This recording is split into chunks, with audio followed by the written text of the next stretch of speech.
Hi, and welcome to this installment of Frank and Mary here in Westborough. If you haven't seen this show before, my name is Art Bergeron. My day job is as an elder law attorney at Myrick O'Connell. But this is not my day job. This is all about Frank and Mary. If you've been to my presentations, you've seen them on cable here, you know that my friends Frank and Mary, they have a very simple goal in life. They want to live in their house until they die. They want to be buried in the backyard. So if you identify with that, then the point of this show is to help you understand the people that you need to know about and the programs that you need to know about in order to do that, to stay right here in Westborough. And my good friend Shelby Marshall has been my co-host now for just forever, like for a long time. And what we agreed to do several years ago was to really expand beyond that solely, to also focus on those things that you kind of should know about because you're a member of this community, that every community member should know about. But you folks, because you're here, and because you're here a lot, right, that you really want to know a lot about what's going on here. So Shelby always finds these great guests. And usually, by the way, at the end, we talk a few minutes about what's going on at the Selectman's office. So we may want to talk a little bit about the Selectman and stuff. But in the meantime, she's got a great guest for us today, whom I have known also for just ever, you know, an institution here in Westborough. But you brought her on, so you get to introduce her. I did. Great to see you. Nice to be in person. Always. Glad we wore our uniforms today. Thank God I pulled out the correct blue shirt. That's right. This is really nice. This is great. There you go. Anyway, so it's great to see you. I'm so excited to introduce our guest today, Kate Donaghue. Kate is not a stranger to Westborough, but she's here for herself today, which I love. She's not here representing someone else. She's here representing herself. And Kate is running for the House of Representatives seat that is newly created in Westborough, servicing some other towns. But we'll let Kate do her introduction. So welcome. Thank you. Yeah, and we asked Kate to pretend that she's going door to door, which she's told me that she's now getting a little over, is it 2,000? More than 2,500. Oh. That's the team. I've done a lot of it. But you've done a lot. But I remember from being, I was on the volunteers. city council a long time ago. I remember that experience of going door to door, which some people kind of shrug off, but well, it's a lot of it. So pretend. And I've actually knocked on your door, talked to your wife. And talked to my wife a while ago. Much nicer than Arthur. But, yeah, oh yeah, she's really. But I guess that's kind of like what you're here for today, is to kind of be pretending you're going door to door, and then it's like. So well, what are the issues? If I were knocking on your door, well, it's two different things. Yes. So I can pretend I'm knocking on your door. Why don't I do it that way? So I would knock on your door. Hi, my name's Kate Donaghue, and I'm running for state representative. And I'm out here today. Just right now, I'm still collecting signatures. I need 150 signatures just to get on the ballot. And the issues I'm running on include health care, especially caring, and which I wouldn't say going door to door, but an issue that's important to both of you. Absolutely. Frank and Mary are very interested in this issue. Yes. So the issues that I'm running on include health care, especially caring for our seniors as we age. I'm a senior citizen. Yeah. And the other issue that I'm running on is an issue that's very personally important to me, which is substance use disorder. I lost my son, my only child, to an overdose. And we really need to start treating the opioid epidemic like the public health crisis it is, and not a moral failing. Other issues that I'm running on include fighting climate change and supporting our K through 12 public schools. They're the cornerstone of our community. So that's what I would say going door to door. Great. Well, Kate, so let's back up just a moment, because if you came to my door and I hadn't met you, but of course I've met you many times, which is great, but I'd say, are you from around here? Yeah. I just moved in. Who are you again? And I thought we already had representatives. Well, that's right. A couple of different things. So in terms of who our representatives are, right now Westborough has 3 wonderful state reps. During this legislative session, we have 5 precincts. We've already implemented the 6th, but for legislative purposes, it doesn't go into effect until the next session in January. Those 5 precincts are represented by 3 women. Hannah Kane has 2 precincts. Danielle Gregoire has 2 precincts, and Carolyn Dykema has 1 precinct. And now there's a new district that consists of 5 of the 6 precincts of Westborough, 3 of the 4 precincts of Northborough, all of Southborough, and a neighborhood in Framingham. The district includes sub-precinct 21A of Framingham. There we Oh go. my God. Wow, I know, Yeah. right? It's really a neighborhood. Yeah. We call it the Boroughs District, except when we're in Framingham. Although some of my Framingham friends are now referring to that neighborhood as Framingborough. I was just going to say, so I was trying to come up with something, so that's perfect. I love Yeah, it. well, the neighborhood already has a name, so, Yeah, of course. so that's not something that I'm encouraging. Yeah. So it's really interesting. If I'm successful in getting elected, I will be the first person from Westborough to serve at the State House since the 70s. And to my knowledge, and I've checked this out with a couple of people, I will be the first woman ever from Westborough to serve as an elected legislator in Boston. Excellent. So that would be interesting. You asked if I'm new to the neighborhood. I can't believe it, but I moved here almost 50 years ago. I was literally still a teenager. Wow. I was a few months short of my 20th birthday. I moved here with the man I eventually married, and I went. That sounds so 60s. I know, right? But we'll pass that. But yes, it's hard to believe nowadays. Right. You don't think of, we Right. don't encourage teenagers to make lifelong commitments. Yeah. But my husband and I were together almost 50 years Wow, here in that's Westborough, and so I went to school. I went to my last 2 years of college while I was living in Westborough, and that was back in the day when you could work summers and work part-time, Yep. and put yourself through school and graduate debt-free. Most young people today just don't have that opportunity. No. No, not at all. And so, in terms of public service, so I've been active here in Westborough. I've been a regular member at town member. We don't have, Yeah, no, represent. people think you've of that. attended, yep. but Yeah. I've been a regular participant in town meeting. I've served on the Open Space Preservation Committee. I talked about my interest in the environment. I was one of the leaders when we first started the Westborough Community Land Trust. I was given the President's Award. I didn't know that. Wow, that's Yeah, amazing. well, Wow. Scott Shumway, Okay, when he yeah, was yeah. president.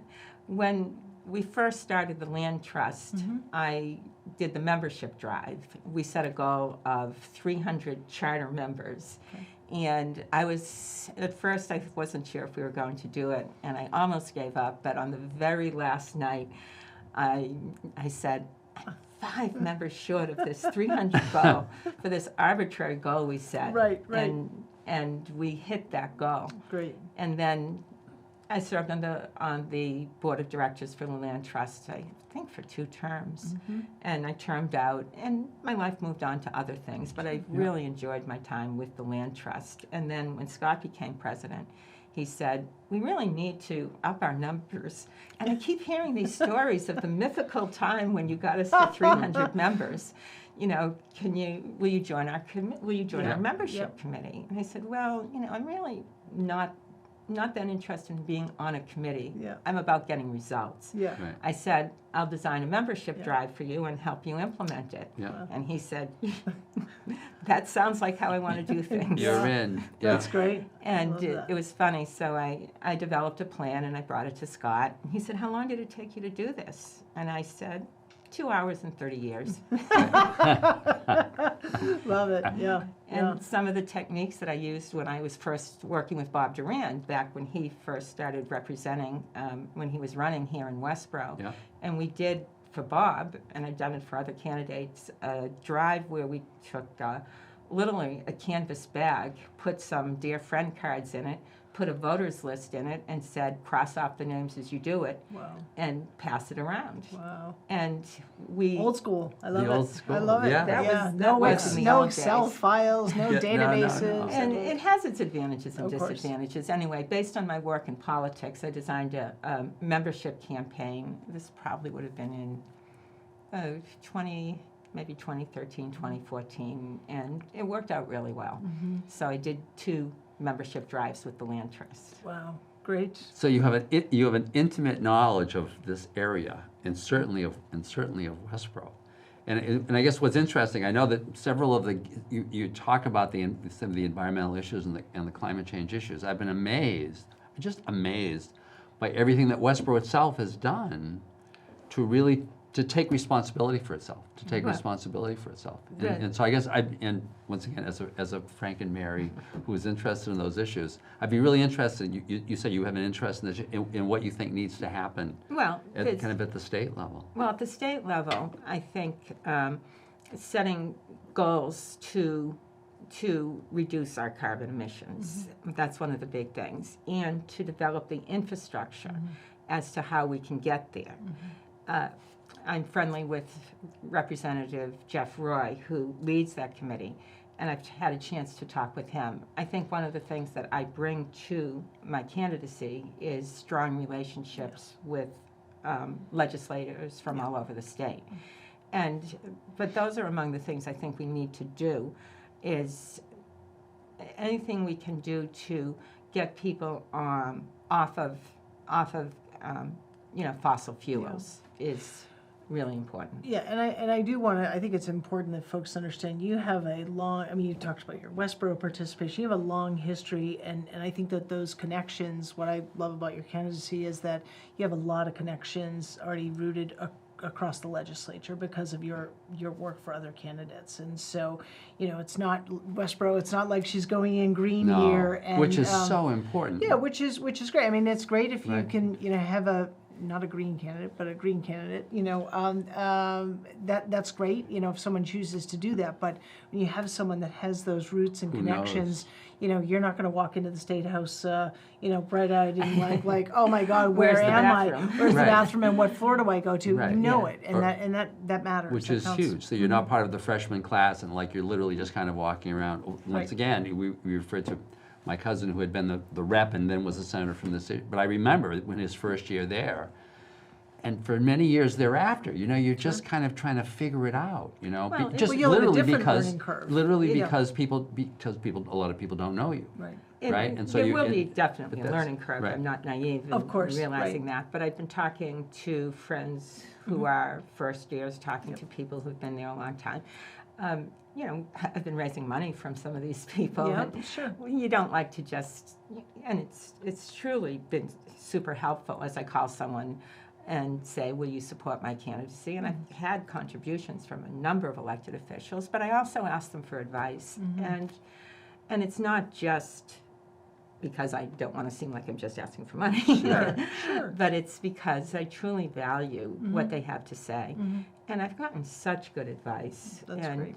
one of the things I spoke to a former committee chair and said, I really need more information on policy.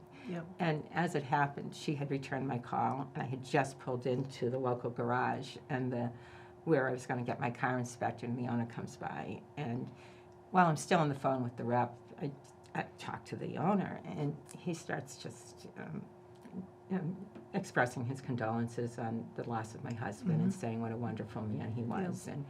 And it just was a really, really sweet conversation, so typical Westborough. Right. Yep. And the legislator says to me so she's hearing the whole Sure, thing of course, without right, her right. realizing it. And she's saying, that was just so nice. Yeah. And she, eventually she called me back and she said, I've been thinking about what you said about issues. And she said, people don't care about how much you know until they know how much you care.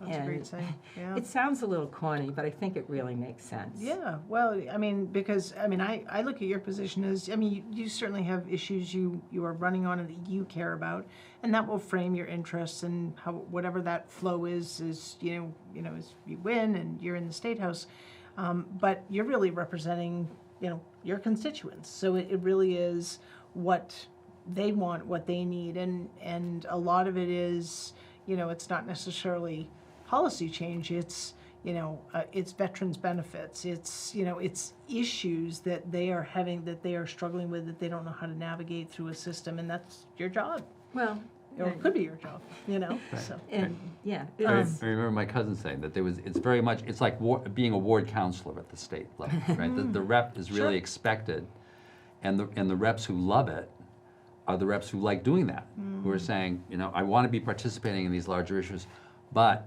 the reason why I'm here, every day is to be answering that, to making sure I'm answering the call, to be making sure, and being the kind of the window through which people who really can't get it, all right, or they can't, not that they can't don't get it, want to. but they don't want, yeah, they've never had to do it, and Right. it's so intimidating. Yeah. Every once in a while, I'll have senior issues. We just had one, actually with a lady from Westborough, and she's got a motor vehicle issue, right? A classic, her birth certificate. She's but it's Irish, and It's spelled differently it's or like something. it was like Corcoran with an AN. Yeah. And her passport's with an IN. Yeah. And the something else is with a Patricia instead of a and now she needs a new real ID and how do I, and I said, talk to your state rep. Yeah. You'll never figure this out.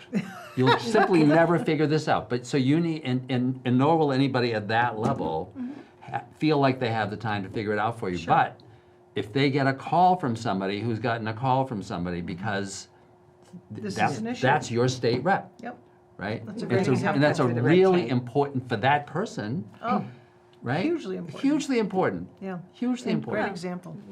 You mentioned constituent service, and that was one of the things, as I was making the decision whether or not to run, I talked to friends who are legislators, and what people are passionate about. Our current state senator, one of Bob's successors, Jamie Eldridge, says, I love what I do every day. I get to help people every day. Yep. And that, you hear the passion in the voice of, so many of the people. Sure. And that was a factor. If I hadn't talked to so many legislators who just loved their jobs, I'm not sure I would have been able to make the decision to run. In this kind of climate, whether it's state or sometimes local or national, it's great to hear that because it is not an easy job, and lest we criticize those unless we walk in their shoes is what I always say. But I do want to transition in the amount of time that we have because I do want to talk at least about one issue. And the idea here is, hopefully you've had an amazing time with us, that you'll come back and talk more about other issues as, and kind of what you've learned and what you're hearing. But you mentioned senior health care. I happen to know a little bit about that background, but I know a little bit about kind of where you come from that perspective. But tell us about that. Tell Frank and Mary about what matters to you and what your ideas Right. are. Well, you talked about it, and Arthur, I don't know how much you know about my recent situation, but at the beginning of May of last year, my husband was diagnosed with pancreatic cancer. And it was, devastating. Sure. And he passed away in December, so we had about 7.5 months. And I was fortunate that I was able to be an advocate full-time for my husband. And I was, and I know how to navigate systems. And it was just so challenging from, so sometimes there are delays, and this was thankfully not during the worst of COVID. But some of the things that I saw, there's my husband with a positive biopsy for pancreatic cancer, and you call the oncologist, and they say, oh, we can see you in a month. And I'm saying, Are you kidding? Yeah. Right. Literally, are you kidding? this is what they told me. Yeah. And I had, Okay, I'll just hang out here for a month, Right, with and this not hanging over and us. with no sleep. With no I'll sleep not and- sleep for a and month. nothing to Neither do. will my husband, and then we'll tune in back. so Right. we had a positive biopsy. I had already been in the process of setting up a second opinion. And I won't name institutions, but I then said, okay, we've got this second opinion scheduled, but let me just call Someone just call a different hospital system. Yep. So I called another hospital system where I happened to know a vice president. And I asked him who he recommended. Sure. And, we actually ended up just texting, but he made a recommendation. So I call this other oncologist, and they say, oh, et cetera, et cetera. And, I said, oh, who were you referred by? Well, I wasn't referred. A friend recommended. Yeah. I said, oh, maybe you know him. He Yeah. works here. Yeah. And I'm not sure if that made much difference in getting the appointment. Yeah. But because I was A, already in the process of getting it, and B, I did happen to connect with someone. I don't know, maybe they were just able to fit me in. So we were able to get 2 appointments fairly quickly. And the original physician, who had been my husband's doctor, about a week and a half later when he came back from vacation. And I said to somebody, I said, what happens to people who don't have someone to advocate for them? Right. And she said to me, they die. Yeah. Well, and you point something out that I think that I know I admittedly have taken, for granted, and that is that connection piece. So when we think about healthcare equity across our population, I think it's wonderful that you and Kimball were able to get, make that connection. You had a friend, you were able to pick up a phone, the phone and call someone. What happens to people who don't? Through your experience, what about the family that is new to this area, may not have the same means? I mean, there are disparities just based on kind of life circumstances that are beyond one's control, and it's not fair. And I worked with your agency, and I was in a position, because I know you do elder services. We had invested in long-term care insurance, so we were in a position to afford this. Right. But I'm looking at what Medicare hospice provides, and Non-existent. it's And then what we charge, Right, it's like, right. how do you balance it? And at the time, to your benefit, you weren't working. You know what I mean? Like to your point, you were that full-time caregiver, but not everyone has that. and there were that three of us. opportunity. Right, There right. was- You had family support with Right. you as well. Right. The classic Frank and Mary situation is that it's just Mary. Frank's Right. dead. Well, that's, Mary's dealing with these things, and now I've got a child. Now Right. there's a child, Right, right? right. And she's trying to help mom out. Yeah. But she's also got her kids, Right. Or and she she's may got not a even live and here. she's got a Right. day job, Right, and right. she's doing, or she's Yeah. in San Sure, Francisco, sure. and so it's- for the person who is here in Westborough, Yeah. Now I'm trying Mary. to figure that out, Yeah, right? Yeah. Yeah, and you're trying to figure that out. I lost my son, I lost my husband. Yeah. He was my only child, Yeah. and I'm looking at it saying, what do I do? Yeah. I've been in Westborough almost 50 years, but most of my family's in the Boston area, Yeah. not San Francisco. Yeah. But Yeah. it's a challenge to How think would I about. have guessed that your family was from probably South Boston? Why would I have? Dorchester. Dorchester. Of course. I was born in Dorchester. You can take the girl out of Dorchester. I was born in yeah. Dorchester, and it's classic Irish Catholic family. My mom still lives in the house she and my dad bought in 1964. See, that's the real Mary. Yeah. There she I is. We gotta go interview her. That's right. Kate, you're out. That's right. I visited her That'll be the yesterday. sequel. I visited her yesterday, and Yeah. she's still there on her own. Of the 8 of us, I am the furthest from Quincy of any of them. When, back in the 70s, I moved to Westborough. My mom and dad were, Oh, yeah. oh, this is so nice being out here in The the country. country, in Western Mass. Western Mass. That's why they call it Westborough. That's right. It's in that's Western right, Mass. That's right? right. Yeah. I know, just briefly, I don't want to lose the conversation just around healthcare. Just a little bit about your thoughts around opioid addiction, mental health, and kind of a Well, little bit more about we your really need thoughts. mental health parity. I was, and mental health parity, my son struggled with co-occurring mental health issues, and then the treatment that's available is hard to find, and it's often ineffective. I was at a press conference yesterday where, with Attorney General Healy and Mayor Wu, as they announced the money that will be available to towns. Okay. Every town will get some money. Every community through the settlement. Oh, the settlement. Yeah. Right. And it's, the people who were there standing with Mara included families as well as providers.